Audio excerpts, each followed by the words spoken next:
York inició un nuevo proceso contra el líder de la Iglesia de la Luz del Mundo, Nazón Joaquín, acusado de crimen organizado, pornografía infantil y abuso sexual, entre otros delitos. Su madre y su sobrino también fueron detenidos. Por ahora, Nazón Joaquín continúa preso en los Estados Unidos, en Los Ángeles, por otro proceso. Pero mira, aquí lo increíble, esos delitos terribles, por los que está preso, condenado en Los Ángeles, por los que un gran jurado lo decidió encausar ahora en Nueva York, se cometieron sí en Estados Unidos, pero por supuesto que se cometieron, tuvieron su cuna y su origen aquí en México. Pero en México no tocan a Luz del Mundo ni con el pétalo de una rosa.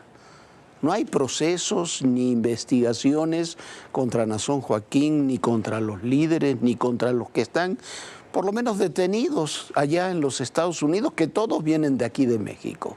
Es más, para la Luz del Mundo, el violador y pedófilo Nazón Joaquín sigue siendo su líder reconocido. La razón de fondo de esa impunidad es que Luz del Mundo, como la tuvo en el pasado con el PRI, tiene ahora estrechísimas relaciones con Morena. Y dentro de Morena, particularmente con el clan Batres. Tienen senadores, tienen diputados, tienen jueces. En la 4T parece que todo cabe, hasta estos criminales. Gracias por acompañarme. Los nuevos cargos que enfrenta el líder de la Iglesia Luz del Mundo, Nazón Joaquín García, dejan al descubierto décadas de abusos e impunidad. El Departamento de Justicia de Estados Unidos señala que los abusos comenzaron en 1926 con Eusebio Joaquín González, quien se hacía llamar Aarón. Estas conductas sirvieron de modelo para Samuel Joaquín Flores, líder desde 1964, y luego para su hijo Nazón, elegido en 2014 y detenido en 2019. La acusación es contra 6 miembros de la Iglesia, quienes abusaron del poder, la doctrina y la estructura de la organización para amenazar y abusar sexualmente de niñas, niños y mujeres, además de cometer delitos financieros y obstruir las investigaciones penales. En la lista está la madre de Nazón, Eva García de Joaquín, y su sobrino, Joram Núñez Joaquín.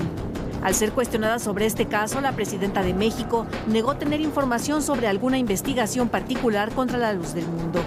Lo cierto es que diversos medios, sobre todo de Guadalajara, donde se encuentra la sede de la Iglesia, han relacionado a integrantes de Morena y la Cuarta Transformación con el autonombrado apóstol de Jesucristo. Esto le habría permitido tener importantes posiciones de poder e influencia en el gobierno. En esa estructura se encuentran legisladores y juezas de distrito que ganaron sus plazas en la elección judicial de junio. La información también ha sido detallada por Sharim Guzmán, exmiembro de la Luz del Mundo y vocero de un grupo de víctimas. Entre los involucrados está Israel Zamora Guzmán, quien, por cierto, cuando era senador del Partido Verde, presentó iniciativas contra el abuso sexual y libertad religiosa. En marzo de 2024 se incorporó a la bancada de Morena en el Senado. Hamlet García Almaguer, diputado morenista de representación proporcional por Jalisco del 2021 al 2024. Emanuel Reyes Carmona, actualmente es senador por Morena. Fabio Castellanos Polanco, diputado federal de mayoría relativa por el Distrito 9 de Guadalajara, donde se encuentran 2 colonias de fieles de la Iglesia La Luz del Mundo. También es consejero nacional de Morena por Jalisco. En cuanto a los juzgadores, se encuentra Elusaí Rafael Aguilar. Ganó la contienda para ser jueza de Distrito Penal en Jalisco. Es hija de Samuel Rafael Quintana, ministro de Culto de la Luz del Mundo. Madian Sinaí Menchaca Sierra ganó el cargo de jueza administrativa en el Distrito Judicial 1 de Jalisco. Es hija del obispo Nicolás Menchaca Tristán, principal figura de la Iglesia de la Luz del Mundo tras la captura de Nazón. Salma Janaí Martínez Macías, jueza de distrito en materia penal por Coahuila. La abogada ha reconocido que pertenece a la organización evangélica en publicaciones de Facebook. En mayo de 2019, Nazón recibió un homenaje en el Palacio de Bellas Artes, al que acudieron Martí Batres y el entonces diputado Sergio Mayer. Tras ser cuestionados, los morenistas aseguraron que no sabían que el evento sería un homenaje religioso. Además, la congregación religiosa logró el registro oficial de su propia agrupación política, llamada Humanismo Mexicano, que apoya los fines de la Cuarta Transformación al ser encabezada por militantes de Morena. Para ADN 40, Fuerza Informativa Azteca. Del que somos el primer país exportador. Renunció, ¿por qué? Porque no estaba de acuerdo. la magnitud que ha tenido el narcotráfico mexicano.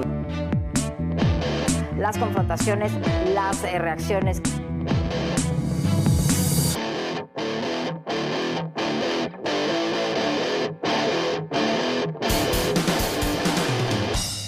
Es la primera imagen de Hernán Bermúdez Requena, detenido por autoridades de Paraguay y de México.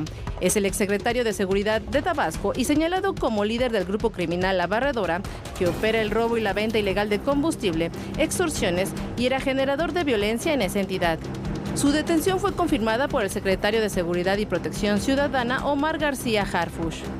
En redes sociales detalló que fue una operación conjunta encabezada por el Centro Nacional de Inteligencia, la Defensa, la Marina, Guardia Nacional y la Unidad de Inteligencia Financiera. García Harfuch también agradeció la cooperación de las autoridades paraguayas. Bermúdez Requena salió de México desde el 26 de enero pasado, de acuerdo con el Gabinete de Seguridad. Fue hasta febrero cuando se giró una orden de aprehensión en su contra por los delitos de asociación delictuosa, extorsión y secuestro express. El 14 de febrero salió la orden de aprehensión contra Requena. Ese día hay registros que abandonó el país de Mérida hacia Panamá. Para el 17 de julio de este año, la Interpol emitió la ficha roja, por lo que era buscado en más de 180 países. De acuerdo con informes de la defensa, durante los gobiernos de Adán Augusto López Hernández y Carlos Merino, Bermúdez Requena operaba para el cártel Jalisco Nueva Generación bajo el alias del Comando H. Aprovechó su posición para apoyar al cártel a través de su grupo delictivo La Barredora, el cual fungía como brazo operativo para el contrabando de combustible y la extorsión. Bermúdez Requena renunció a su cargo en enero del 2024, luego de los sucesos de violencia que se empezaron a registrar en Tabasco a finales del 2023. Ayer se cumplieron 24 años de los atentados a las Torres Gemelas y al Pentágono, el mayor ataque cometido contra Estados Unidos en su propio territorio. Decir que esa mañana el mundo cambió es ya un lugar común, pero es verdad. El 11 de septiembre de 2001 marcó un antes y un después en la historia de Estados Unidos y del mundo. Aquella mañana, la rutina de millones de personas se vio interrumpida. El epicentro de la tragedia fue Nueva York.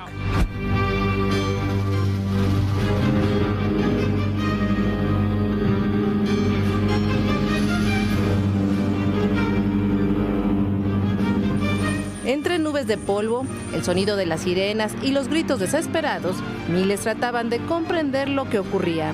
Las Torres Gemelas del World Trade Center estaban en llamas, tras ser impactadas por aviones comerciales secuestrados. Minutos más tarde, un nuevo blanco encendía las alarmas. El Pentágono, sede del Departamento de Defensa, también había sido atacado. Una densa columna de humo se alzaba sobre Washington, D.C., desatando el pánico. La información llegaba a cuentagotas, pero pronto quedó claro que no se trataba de accidentes. 3 aviones habían sido secuestrados y estrellados deliberadamente. Un cuarto avión, el vuelo 93 de United Airlines, nunca alcanzó su objetivo, gracias al coraje de los pasajeros quienes se enfrentaron a los secuestradores. La aeronave se estrelló en un campo de Pensilvania y su heroísmo quedó opacado por la magnitud del horror vivido en Nueva York y Washington. Los ataques fueron perpetrados por miembros del grupo terrorista Al-Qaeda, liderado por Osama Bin Laden. A partir de ese día, la seguridad nacional se convirtió en la máxima prioridad. Las revisiones en aeropuertos, puertos y carreteras, no solo de Estados Unidos, sino del mundo entero, se endurecieron. Ese día murieron 2.973 personas. De ellas, 2.753 en el World Trade Center y sus alrededores, 184 en el Pentágono y 246 a bordo de los aviones secuestrados. A lo largo de los años, miles han sufrido las secuelas. Enfermedades respiratorias, distintos tipos de cáncer y trastornos de la salud mental afectan a sobrevivientes, rescatistas y habitantes de la zona cero, expuestos a polvo tóxico, humo y materiales contaminantes. A 24 años del atentado que definió el siglo XXI, la herida sigue abierta. En agosto de este año se anunciaron los nombres de 3 nuevas víctimas gracias al análisis de ADN. Aún hay más de 1.100 personas que permanecen sin identificar. También este año, gracias al trabajo de voluntarios, salieron a la luz nuevas imágenes grabadas por civiles durante los ataques. Videos que estuvieron olvidados durante décadas y que hoy muestran ángulos nunca antes vistos de aquella jornada trágica. Y la justicia que no llega. A casi un cuarto de siglo, el juicio contra los presuntos responsables sigue inconcluso. En julio de este año, un tribunal federal de apelaciones en Washington anuló el acuerdo de culpabilidad que 3 acusados habían alcanzado con la Fiscalía Militar. El acuerdo contemplaba que aceptarían su responsabilidad a cambio de ser condenados a cadena perpetua, evitando así la pena de muerte. Además, se cuestiona si los acusados fueron torturados durante su detención por parte de la CIA y si las confesiones obtenidas bajo esas condiciones pueden ser utilizadas como evidencia válida. Por lo pronto, Khalid Sheikh Mohammed, considerado el autor intelectual del 11S, Walid bin Attash y Mustafa al-Hazawi continúan detenidos en la prisión de Guantánamo Bay, sin sentencia definitiva. Sí, el mundo cambió, como afirmaba Viviana. El mundo cambió, puede ser un lugar común, como también decía Viviana, pero lo cierto es que ese cambio nos afectó a todos. De la caída del muro de Berlín en 1989 a los atentados del 11 de septiembre del 2001 pasó poco más de una década, pero todo cambió. Las ilusiones y las esperanzas que teníamos en un mundo que iba a ser completamente diferente después de la caída del muro de Berlín se convirtieron en una pesadilla. Se transformó en la guerra contra el terrorismo, en la apertura para el tráfico de armas, el auge del crimen organizado, entre muchas otras razones, porque Estados Unidos y los países aliados de Estados Unidos se concentraron tanto en la lucha contra el terrorismo que abandonaron la lucha, lo vivimos en México, contra otros fenómenos que se terminaron en muchas ocasiones ligando con aquellos, como los del crimen organizado. También creció el antieslamismo en muchos países, al mismo tiempo que crecía el islamismo radical. El mundo se ha transformado en otra cosa. Tenemos un mundo cada vez más integrado, cada vez más vigilado y cada vez más controlado. Las opciones que podíamos tener en tiempos pasados de libertades, de movimiento, se han perdido. Se concatena todo esto con otro 11 de septiembre muy anterior, de 1973, pero que también cambió la historia, por lo menos la historia de América Latina. Ese día se produjo el golpe de Pinochet en Chile, que acabó con las aspiraciones de cambios pacíficos en el poder y tuvo como consecuencia la detonación de guerrillas en prácticamente todo el cono sur de América Latina, que a su vez fueron aniquiladas con una brutalidad terrible por las dictaduras que se impusieron en todos los países de esa región, sobre todo en el sur de América Latina, dictaduras que se recuerdan en todo el continente y que siguen dejando heridas abiertas para todo el continente. Los 11 de septiembre han sido situaciones, momentos, días terribles, el del 73 y el del 2001. Bueno, y así es como el mundo cambió, y ese 11 de septiembre de 1973 que se dio el golpe de Pinochet en Chile, que cambió todo el sistema de América Latina, donde se dieron estas grandes dictaduras militares. Esta es la historia. ¡Hasta la victoria! ¡Siempre! Cada 11 de septiembre, Chile vuelve a enfrentar su pasado más doloroso. El golpe de Estado de 1973, que derrocó al presidente Salvador Allende y dio inicio a una de las dictaduras más prolongadas y represivas de América Latina, encabezada por Augusto Pinochet. A más de medio siglo después, el país continúa dividido en su memoria, en su relato y en la interpretación de los hechos que no solo marcaron a Chile, sino a toda la región latinoamericana. Aquella mañana del 11 de septiembre de 1973, las Fuerzas Armadas y del Orden tomaron el control del país. Una operación militar que culminó en el Palacio de la Moneda, donde todavía presidente Salvador Allende se resistía a dimitir. Desde ahí, atrincherado con los más fieles de su equipo, se dirigió al país a través de la Radio Magallanes, en lo que sería su último mensaje público. La última oportunidad en que me pueda dirigir a ustedes. La Fuerza Aérea ha bombardeado las torres de Radio Portales y Radio Corporación. Solo me cabe decirle a los trabajadores, yo no voy a renunciar. El Palacio de la Moneda fue bombardeado por aviones de la Fuerza Aérea, mientras que tropas ingresaron al edificio. Las versiones oficiales indican que Allende se quitó la vida. Tras la caída del gobierno, la Junta Militar declaró el estado de sitio, instauró un toque de queda en todo el país, ordenó el cierre del Congreso Nacional, la suspensión de la Constitución y la disolución de los partidos políticos. También inició una amplia campaña de arrestos y persecuciones contra dirigentes y simpatizantes de la Unidad Popular, mientras cientos de personas buscaban refugio en embajadas extranjeras.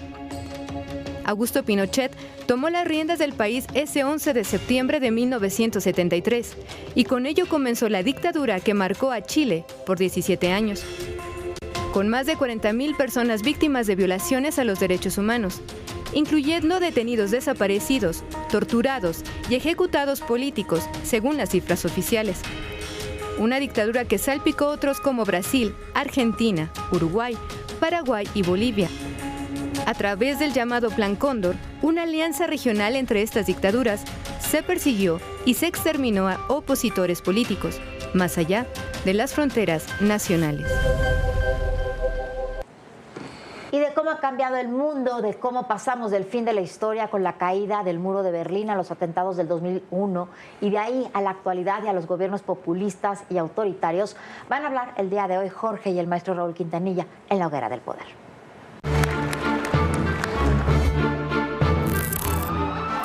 Una visión oscura de la sociedad.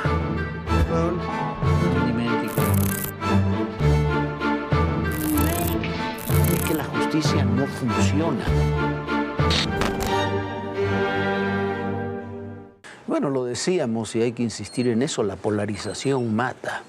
Y la polarización mata desde hace mucho tiempo. Hace unas horas estábamos recordando el 11 de septiembre del año 2001, otro 11 de septiembre terrible, el de 1973, con el golpe de Pinochet en Chile y estamos viviendo todo un escenario, maestro Raúl Quintanilla. ¿Cómo está, mi querido señor? ¿Cómo le va? Un escenario que es en muchos aspectos terrible, ¿no? Gaza, con todas las matanzas de Gaza, la agresión rusa a Ucrania, los atentados, por más que no estemos de acuerdo casi en absoluto, de Charlie Kirk, este comentarista, influencer estadounidense, asesinado de forma brutal. Que estamos viviendo en un mundo muy difícil y donde me parece que otra vez, como había ocurrido en el pasado, esos fantasmas del pasado, 73, vuelven a aparecer. Todo el mundo que nos imaginamos después de la caída del muro de Berlín, de progreso y paz y demás, se derrumbó desde el 2001 y no logramos recomponer. Sí, el sueño duró muy poco, ¿no, maestro? Porque una década apenas. Durante mucho tiempo se pensó llegar a eso, se pensó llegar a una especie como de apogeo de lo que eran las ideas que suponían fenómenos libertarios y el cuidado del concepto social y de la palabra democracia. Yo recuerdo lo terrible que fue como generación para nosotros el 1973, porque fue una marca verdaderamente brutal, una marca de las cuales esos dos países del sur no han acabado de reparar sus heridas que empiezan ahora a darse en medio de todo el universo sin haber vivido eso, porque hay países que tienen polarización entre ellos que no están viviendo problemas y conflictos de carácter armado, sino todo el conflicto es de carácter social. Vaya, maestro, la sociedad más que nunca está manejando un proceso emocional verdaderamente brutal. Pero ese es el mundo en el que estamos, ¿no? A ver, yo tengo un recuerdo muy vivido del 11 de septiembre del 2001, porque además me tocó en parte cubrirlo y demás. Nos sorprendió a todos el grado de violencia de aquel atentado contra las Torres Gemelas y contra el Pentágono. Pero esa violencia desde entonces hasta aquí se ha ido replicando en un extremo o en el otro de la geografía política y la tenemos una vez y otra vez, ya casi no asombra. Eso es quizás exactamente. La hemos normalizado y la hemos normalizado incluso nosotros mismos. Estamos en un país con 200,000 muertos el sexenio pasado, 100,000 desaparecidos y no pasa nada. Son números terribles. Pareciera como si en las emociones básicas de los seres humanos apareciera una emoción nueva que está manejada con una palabra que se podría llamar normalidad, porque eso ya se está manejando como una emoción, cuando era un elemento de arquitectura social que se consideraba normal, aquello que marcaba límites para poder decir esto no se puede hacer. Y si ahora sucede lo que no se puede hacer y tú le das una explicación, entonces quiere decir que el mundo que te sostenía edificaba tu proceso de valor está absolutamente muy poco cimentado. Tres cosas que son muy extrañas, maestro. La enorme necesidad de una palabra que ahora empieza a presentarse en los procesos políticos, que es la palabra venganza, maestro. Antes, en la antigüedad, parecía que el que tenía el derecho a la venganza era el vencido. Ahí empezó el juicio de Sócrates con ese sentido. Ahora parece que el vencedor tiene que seguirse vengando de aquellos. Vaya, ese proceso se modificó. La palabra venganza, que era el más terrible temor de los elementos antiguos, está presente en la constitución de nuestra emocionalidad. Pero si lo ve, maestro, un automóvil de 1930 es muy distinto a un automóvil de 2025, pero los seres humanos seguimos siendo hormonalmente, glandularmente, emocionalmente y racionalmente idénticos. Respondemos a estímulos de sobrevivencia, de territorialidad y sobre todo de enorme miedo. Entonces, ¿qué sucede?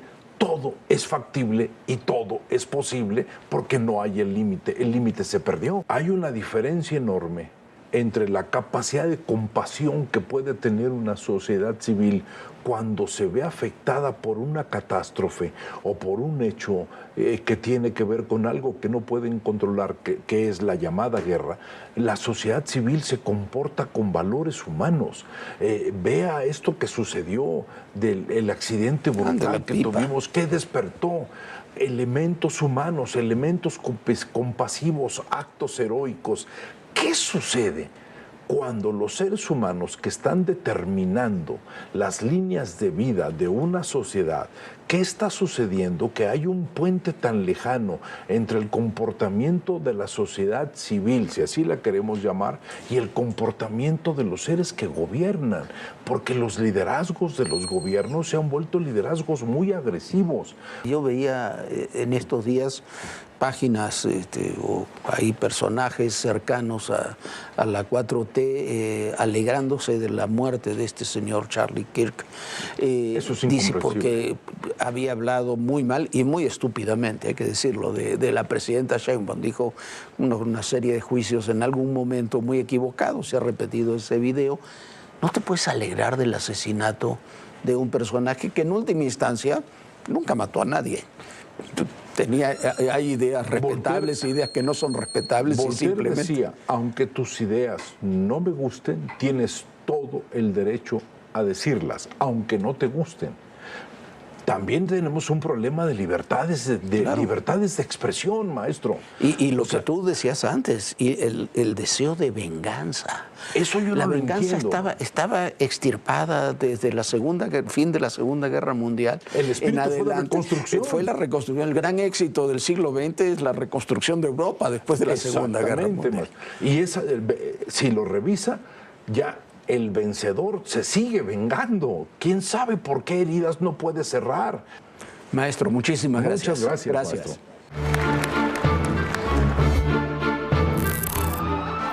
Una visión oscura de la sociedad.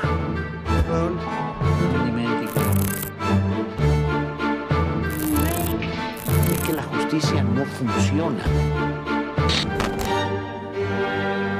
Y como siempre, qué ver, qué oír y qué leer este fin de semana. Qué ver, miren, terminaron las vacaciones, comienza septiembre y hay como siempre, todo tipo de estrenos en streaming y en cines, pero les recomendamos 3 series que se estrenan esta misma semana. Una se llama M, el hijo del siglo, está basada en el primer tomo de la exitosísima y buenísima biografía de Benito Mussolini de Antonio Scurati.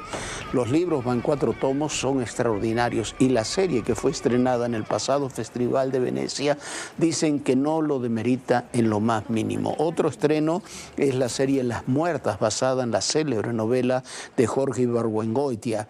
Y hay una tercera serie que a mí me encanta, que es la 4ª temporada de The Morning Show. La semana próxima le vamos a contar qué nos parecieron, pero por lo pronto registre usted estas 3 series que son las 3 muy buenas. Que hoy comenzaron los conciertos de Oasis en México, la célebre banda británica de los hermanos Gallagher. Son muy buenos y su regreso se ha convertido en un verdadero éxito mundial. Para disfrutarlos hay que escuchar el disco recopilación de casi todos sus temas, que se llama Time Flies 1994-2009, que salió precisamente para apoyar estas giras. Serán de los mejores y más populares conciertos que se pueden disfrutar en la actualidad de música rock. Y que leer un ensayo, que es ensayo y reportaje, a mí me gustó muchísimo, vale la pena leerlo, se llama Cómo destruir una democracia, del periodista chileno Daniel Matamala. Daniel Matamala. Acaba de salir en México y es un libro realmente bueno, donde 5 personajes desfilan como ejemplo de destructores de la democracia en la región. Ahí están Hugo Chávez y Nicolás Maduro, Javier Milei, Nayib Bukele, Donald Trump y, por supuesto, Andrés Manuel López Obrador. De derecha o de izquierda, todos terminan utilizando el mismo modelo para alcanzar sus fines. Y todos pasan, para alcanzar esos fines, por destruir las instituciones democráticas. Es un libro que realmente vale la pena, Viviana. Pues ya tenemos que leer, y además de todo también podemos gritar, y muchísimo, este 15 de septiembre, este fin de semana del grito del Día de la Independencia en nuestro país. Así que pásela muy, muy bien, diviértase mucho, sea muy feliz con los suyos, y nosotros nos vemos el próximo lunes. Descanse, sueñe bonito. Bonito fin de semana. Muy buen fin de semana. Feliz Día del Grito a todos ustedes. Tenga su fiesta mexicana, nos la merecemos. Y recuerden, en el poder y en la política todo, pero absolutamente todo, es personal. Gracias.